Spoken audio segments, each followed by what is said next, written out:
Welcome back to And Another Thing. I'm Larry Menti. This is our reporter roundtable where we talk to a couple of reporters about stories they're working on.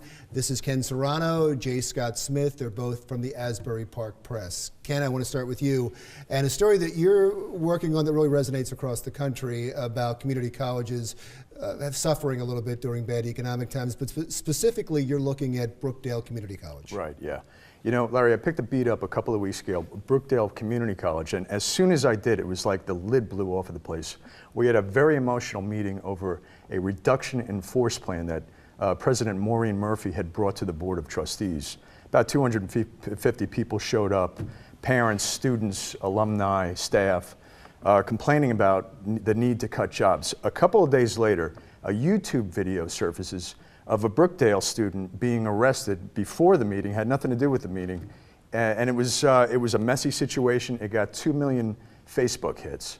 Why 2 million hits for this video over an arrest in Brookdale? Why is it striking a chord? It's about the visual more than anything else, because obviously with what's going on in Ferguson, Missouri, and around the country. So it was an African-American. It was an African-American male being arrested by, well, these are 6 police officers. They weren't just strictly one white police officer, but it's a bunch of different police officers. But there's always going to be tension between the African-American community. Was there excessive force, in your opinion? It could appear to be to the untrained eye. It looked like that this was a disagreement where he was approached about an ID. He didn't want to show his ID. They attempt to arrest him, get his hands behind his back. He refuses. Essentially, he appears to start to resist. Next thing you know, he's on the ground being pepper sprayed, and it's a much uglier scene than probably what it was. But this is just a symptom of the story of the cutbacks, right? Right. Well, it really had nothing to do with the cutbacks, but it's what's facing Brookdale now. Okay. It was a bad time for that thing to surface, and and the cops didn't come off looking very good. They didn't use what they call decisive action in arresting this guy, although there's questions about the arrest itself. But getting back to the let's put that aside for a second. Getting back to the reduction in force plan. So what we did was, there was this emotional meeting, and job cuts, about 51 job cuts, not necessarily layoffs. There's 646 full-time staff there. Some facilities might get cut. Child care, where students bring their children in for $6.50 an hour, which is extremely low, that might get privatized. There's a lot of turmoil over all this, but the bottom line is what Brookdale has faced, and a lot of colleges around the country are facing, is this. So in fiscal year 2011, the Monmouth County freeholders gave Brookdale $28 million. This year, fiscal year 2015, it's $20 million. That's a huge drop-off. So what they've tried to do to plug that hole is use surplus. They used about $2 million in 2013, $8.5 million in 2014. They expect to use about $4.8 million in this fiscal year. But the bigger picture is something that, now look, that might change as the economy improves, okay? They may get more public support. State support has dropped off as well. Traditionally, when the county colleges came into being, they wanted equal parts of funding. A third from tuition, a third from the state, a third from the counties. Tuition now is up in the 60 percentiles, okay? And the other two are way down. Quickly, will Brookdale survive? Brookdale should survive. I mean, these are really, think about... Long term, I mean, you're... Well, I mean, there's no predictions that it's not, okay? And when you think about the need that county colleges fill for low-income students, how can they not? How can they not survive? I mean, we quoted one kid. He said, kids are going to get out of school because of higher tuition, out of high school, and they're going to get a job. They're going to be flipping burgers instead of trying to change the world. And he said it all. Let's move on to Jay's story for a second. This is really a clash of cultures, I would think. It's the Lakewood Police Department, and if people don't know Lakewood, New Jersey, there is a huge Hasidic Jewish population. Is it the majority? It's the majority. The 120,000 people in Lakewood. They're holding this program it was the Ocean County prosecutor that put the program together. Ocean County prosecutor Joe Coronado puts the whole thing together, comes out, speaks. They're rabbis from the community, including the current mayor of Lakewood.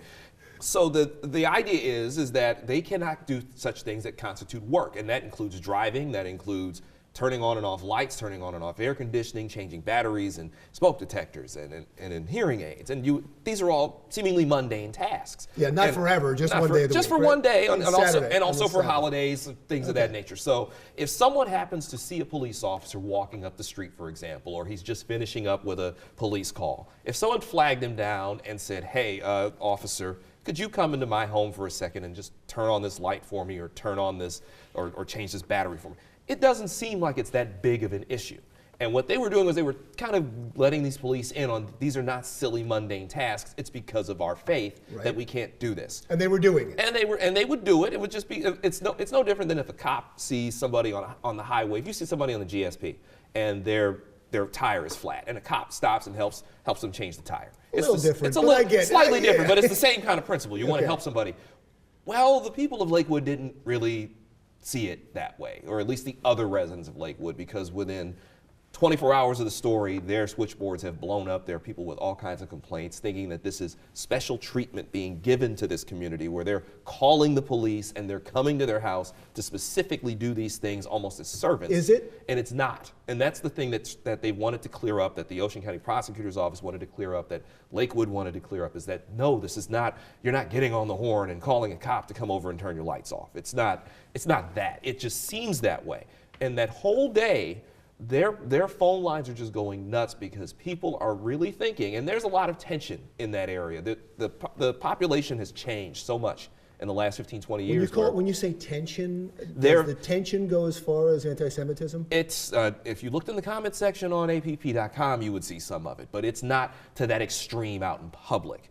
What it is that it was a very diverse area that slowly shifted, and to the point where you have 62,000 Orthodox Jews, and then the other half of the population which is not, and there is a bit of a clash of cultures. Yeah, that's something a critic would just latch on to. They're going into homes and turning the lights on, you know? It may have happened twice, right? Yeah, and that's where it really got... This is like in every neighborhood, except you just have to change the faces and the cultures. And every culture thinks the other culture is being treated better. Exactly. And I'll use a perfect example. I'm originally from Detroit, and there's a direct suburb next to Detroit named Dearborn, which is the largest Muslim and Arab American enclave in the United States, really outside of the Middle East.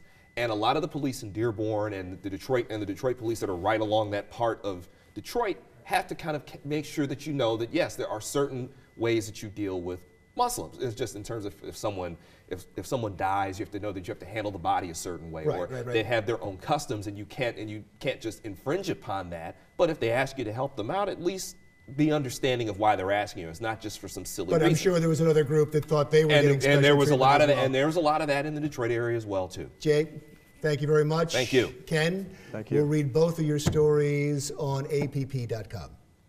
Thank you very much. Ken Serrano and J. Scott Smith. We'll be back in just a minute.